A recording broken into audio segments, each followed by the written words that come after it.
नमस्कार दोस्तों, मैं हूं आपका दोस्त अंकित और मैं अपने चैनल पे आप सभी का फिर से स्वागत करता हूं। दोस्तों, आज हम लोग पेन पोर्ट्रेट ट्यूटोरियल के बारे में बात करेंगे और जो पेन मैं यूज़ करूंगा वो मैं आपको यहाँ दिखा देता हूं।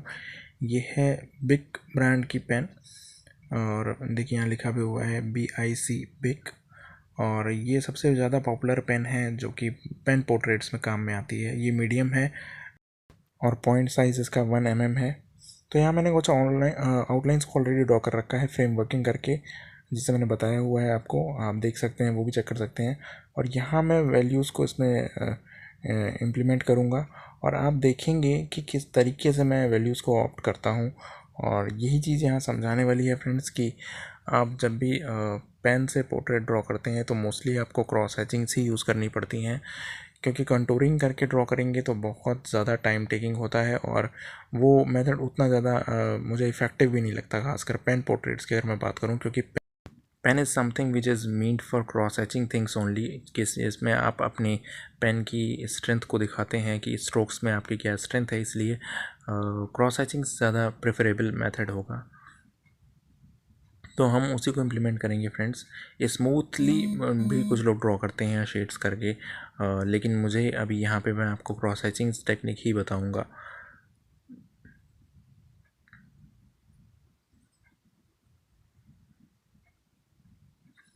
और मोस्टली अभी देखिए मैं केवल आउटलाइंस पे ही प्ले कर रहा हूँ, आउटलाइंस को ड्रॉ फॉर्म कर रहा हूँ जो मैंने ऑलरेडी ड्रॉ की हुई थी। मैंने आपको बताया फ्रेम वर्किंग मेथड से यूज़ करके, पेंसिल मेजरमेंट को यूज़ करके। और आप हमेशा दो पेन्स को एक साथ लेके चलिए। यहाँ मैंने दो पेन्स आपको इसीलिए दिखाई, एक वो पेन जो आपने यूज़ करी हुई है कुछ टाइम तक, और एक अगर आपके पास कोई नई पेन है, क्योंकि न्यू पेन जो होती है फ्रेंड्स उसकी आप वो बहुत हल्की चलती है और क्रॉस हैचिंग उसमें शुरुआत के लेयर्स बड़ी आसानी से चढ़ जाती हैं। जैसे मैं अभी नई वाली पेन जो मैं यूज़ कर रहा हूँ, तो कभी भी आपके पास दो पेन होगी तो एक पेन को ही आप यूज़ कीजिए, दूसरी को हमेशा नया ही रहने दीजिए, उसको केवल कुछ कुछ जगहों पे यूज़ कीजिए, तो it will be very effective. या मैं आपको थोड़ा जूम इन करके दिखाता हूँ कि मैं एक्चुअली देखिए किस तरीके से क्रॉस हैचिंग्स कर रहा हूँ। मैंने कोशिश की है जितना मेरा कैमरा फ़ोन का ले पाया, क्योंकि मैं फ़ोन से ही रिकॉर्डिंग करता हूँ, आपको पता है जैसे। तो आप देख पा रहे होंगे कि किस तरीके से मैं लेयर्स को ऑप्ट कर रहा हूँ, इनिशियल लेयर्स को, वो भी क्रॉस हैचिंग और डायगोनल हैचिंग यूज़ करके। और ये मेथड करते करते ही आगे एंड में जब हम जाते हैं तो पोर्ट्रेट को हम फिनिश करते हैं।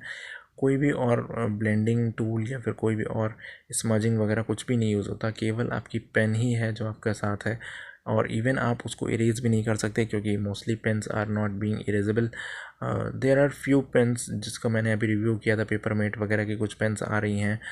इवन पायलट की भी एक पेन आई है जो कि इरेजेबल भी है, और उस पर भी मैं जल्दी ही वीडियो करूँगा। लेकिन नॉर्मली जितनी पेन्स होती हैं नॉर्मल जो यूज़ में होती हैं, they are not easily erasable.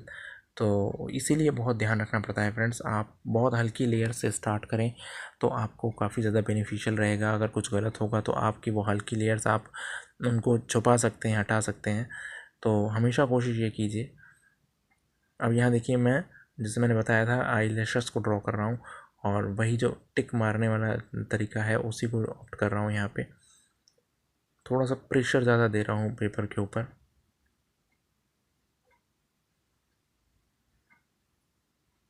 और ये थोड़ा सा ऐसा है, जो रियल इमेज है इसको मैं ड्रॉ कर रहा हूँ उसमें पर्सपेक्टिव बहुत ज़्यादा इजी नहीं है, क्योंकि वो ऊपर की ओर देख रहे हैं।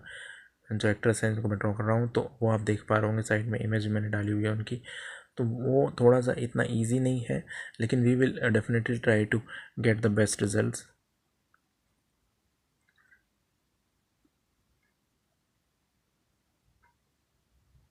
देखिए मैं दोनों पेन को एक साथ लेके चल रहा हूँ। आप अगर आपके पास और अगर पेन्स हैं, जैसे फाइन टिप वाली पेन्स भी आती हैं, ये तो 1 mm की है पॉइंट साइज़। अगर आपके पास 0.5 mm 0.3 mm साइज़ की भी पेन्स आती हैं, अगर वो भी हैं तो और ज़्यादा अच्छा कर सकते हैं और ज़्यादा रिफाइंड कर सकते हैं आप अपनी ड्राइंग को फ्रेंड्स। क्योंकि जितने ज़्यादा वेरिएंट आप यूज़ करेंगे उतना ज़्यादा अच्छा होगा और उतने ज़्यादा आप उसमें प्रोफाउंड रिजल्ट्स को ला पाएंगे। तो इसी तरह से देखिए मैं सेकंड आई की तरफ बढ़ रहा हूँ और यहाँ पे देखिए कितनी आसानी के साथ मैं धीरे धीरे लेयर्स को चढ़ाने की कोशिश कर रहा हूँ। जैसे आईब्रोज़ हैं तो आईब्रोज़ के स्ट्रोक्स मुझे मीट करने हैं, तो वो मैं देख रहा हूँ कि जो रियल हेयर्स का फ्लो होता है उस फ्लो को इनिशियल लेयर तो हमें उसी की चढ़ानी है। उसके ऊपर वो हमें डिफरेंट डायरेक्शंस में हैचिंग करनी है जब हमें वैल्यूज़ को बढ़ाना होगा, लेकिन initial layer will always remain as similar as it is in the original pic. ये हमेशा ध्यान रखिएगा फ्रेंड्स।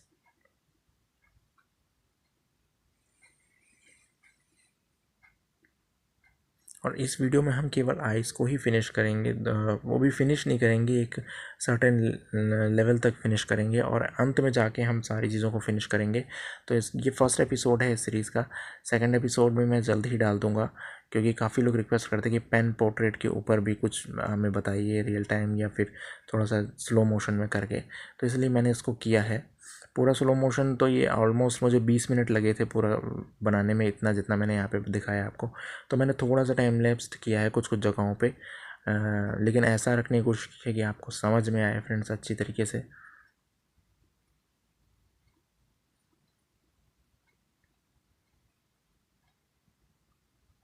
और देखिए यहाँ पे मैं इनिशियली कितनी हल्की लेयर्स को चढ़ा रहा हूँ, न्यू पेन को यूज़ कर किया मैंने अभी यहाँ पे। और जहाँ पे डार्क एरियाज़ है वहाँ पे मैं ओल्ड वाली जो यूज्ड पेन है, जिसको काफ़ी हद तक थोड़ा बहुत यूज़ किया गया है पहले, उसको मैं लेके आ रहा हूँ। तो इसीलिए दो पेन को लेके चलेंगे तो ज़्यादा अच्छा फ़ायदा रहेगा आपको भी।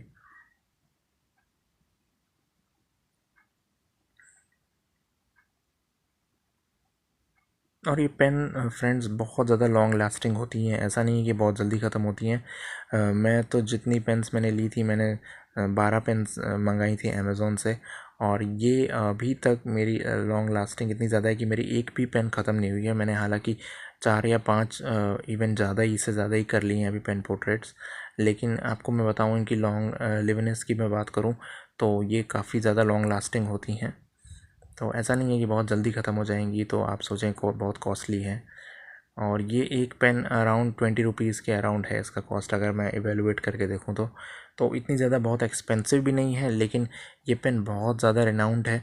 आप इंस्टाग्राम पे देखें या कहीं और देखें तो मोस्टली आर्टिस्ट इसी पेन को यूज़ करते हैं। हालांकि उनके पास पॉइंट वाइज साइज़ अलग अलग होते हैं, लेकिन पेन यही होती है, ब्रांड यही होती है, बिकॉज ऑफ इट्स जो इसका टिप है वो टंगस्टन टिप जो है इसका, that is very renowned and very helpful in drawing pen portraits. और आप किसी भी पेन को यूज़ कर सकते हैं फ्रेंड्स। अगर मैं आपको सजेस्ट करूं शुरुआत में, तो आप ये मत कोशिश कीजिएगा कि मैं यही पेन को परचेज़ करूं। आप कोई भी पेन को यूज़ कर सकते हैं, जो भी नॉर्मल पेन, सेलो ग्रिपर, या फिर आप जो भी डिफरेंट पेन्स होती हैं, रेनॉल्ड्स की पेन आती हैं, वो पेन्स को यूज़ कीजिए, ड्रॉ कीजिए। मैंने बहुत सारे ड्रॉ किए थे पहले इसको परचेज़ करने के। तो मैं तो एक एक्सपीरियंस लेना चाहता था कि ये पेन इतनी ज़्यादा पॉपुलर क्यों है और क्यों लोग इसको ज़्यादा यूज़ करते हैं। और मैंने एक वीडियो भी बनाया था इसको आपको बताने के लिए कि इसका और बाकी पेन्स का डिफरेंस क्या है, क्योंकि इसके प्रेशर को आप वेरिएशन वाइज चेंज कर सकते हैं। इवन कोई भी टंगस्टन टिप की कोई भी पेन हो आपके पास, तो आप उसके प्रेशर को अकॉर्डिंगली चेंज कर सकते हैं। ये बहुत ही ओल्ड फैशन पेन है। आजकल ये पेन्स लिखने में, राइटिंग में तो इतनी ज़्यादा यूज़ होती नहीं है, लेकिन ड्राइंग्स में they are very renowned and being used by many of the artists. तो ये चीज़ हमेशा ध्यान में रखिए कि कोई भी चीज़ है, कोई भी प्रोडक्ट है जो कि बनाया जा रहा है, तो डेफिनेटली उसके पीछे एक साइकोलॉजिकल इफ़ेक्ट होता है, और उसका कुछ फैक्ट भी होते हैं उसमें कि आप उस चीज़ को जब यूज़ करते हैं तो आप देखते हैं कि रिजल्ट्स में डेफिनेटली चेंजेस होते हैं, आपकी ड्राइंग्स में आपको पता चल जाएगा। तो यहाँ पे देखिए मैंने सेकंड आई को भी एक लेवल तक फिनिश करने की कोशिश कर रहा हूँ मैं अभी भी। और जो डॉट्स आते हैं आप देख रहे होंगे थोड़े थोड़े जगहों पे, उसको क्या बोलूँ मैं, कि स्पॉट हल्के हल्के दिखाई देते हैं, वो तो ऑब्वियसली दिखेंगे ही फ्रेंड्स, क्योंकि आप पेन से ड्रॉ कर रहे हैं और पेन का जो साइज़ है वो पॉइंट साइज़ जो है वो 1 mm है, और पेपर जो है वो मैं कार्ट्रिज पेपर यूज़ कर रहा हूँ। तो डेफिनेटली वो चीज़ आएगी ही। अगर ये स्मूथ पेपर होता तो शायद इतनी ज़्यादा ना आए, लेकिन वही तो क्वालिटी है फ्रेंड्स। अगर हम उसी स्पॉट्स वगैरह को ही हम छुपाने की कोशिश करेंगे या हटाने की कोशिश करेंगे या उसके प्रति बहुत कॉन्शियस हो जाएंगे, तो फिर पेन पोर्ट्रेट्स का मतलब क्या रहा? क्योंकि pen portraits are meant for showing your freedom, कि आप कितने ज़्यादा आज़ादी के साथ ड्रॉ कर सकते हैं, कहीं भी जहाँ भी आप हो, कुछ आपको ड्रॉ करना हो तो आप कर कर पाएँ। तो ये चीज़ इसीलिए ज़्यादा इम्पॉर्टेंट है, और ये फ्रीडम आपको देता है पेन से जब आप ड्रॉ करते हैं। तो उसको बनाए रखिए, इसकी ब्यूटी को बनाए रखिए। इसलिए उन चीज़ों की ज़्यादा चिंता मत कीजिए, थोड़े बहुत स्पॉट्स आ रहे हैं तो आने दीजिए, वो आएंगे ही। और अभी आप यहाँ देख पा रहे होंगे फ्रेंड्स कि दोनों आइज़ जो हैं उनके जो पर्सपेक्टिव हैं वो इतने अच्छे से मैच नहीं हो पाए हैं। मैं भी यहाँ ऑब्ज़र्व कर रहा हूँ इस चीज़ को, और इसको मैं कोशिश करूँगा ठीक करने की, लेकिन सेकंड एपिसोड में। इस एपिसोड में मैं इसको अभी यहीं तक ही रखता हूँ और थोड़ा सा इसको और फिनिश कर देता हूँ जहाँ जहाँ कुछ कुछ जगहें मुझे नज़र आ रही हैं। लेकिन जो मेन पर्सपेक्टिव वाली चीज़ है, आइज़ जो ऊपर की ओर देख रही हैं, they are not that easy, but we will try in the next episode. तो हम नेक्स्ट एपिसोड में इसको ट्राई करेंगे फ्रेंड्स। और अभी इसको मैं यहीं तक रखता हूँ and we will finalise these values in the next tutorial as well. और इस पे जितना भी काम अभी हमें करना है आगे चल के वो आप देखेंगे। जो मैं सेकेंड एपिसोड इसका डालूँगा उसमें ज़्यादातर चीज़ों को फिनिश करने की कोशिश करूँगा, जैसे कि नोज़ हो गए, लिप्स हो गए। तो मैंने इसीलिए इसको पार्ट बाय पार्ट बांट दिया है ताकि आप अच्छे से समझ पाएँ। और प्लीज़ मेरे चैनल को सब्सक्राइब जरूर कीजिएगा फ्रेंड्स, अगर अभी तक आपने नहीं किया है। और thank you friends, thank you once again.